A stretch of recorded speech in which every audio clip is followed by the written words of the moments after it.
হাসরের ময়দানে আল্লাহ তাআলা যখন ফেরেশতাদের মাধ্যমে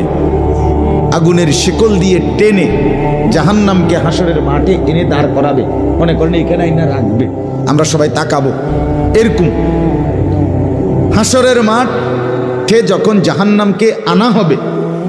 এই জাহান্নামের দিকে এক নজর তাকাইয়া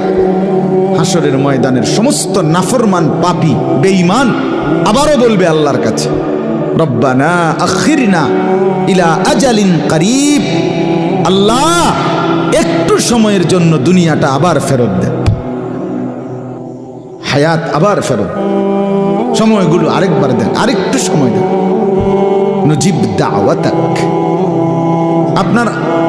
আপনার সব কথা তখন মেনে নেব, অনাত্তাবিউর রসুল, আপনার রসুলদের আনুগত্য করব। আল্লাহ বলবেন না, না বান্দা, এখান থেকে কাউকে আর ফেরত দেওয়া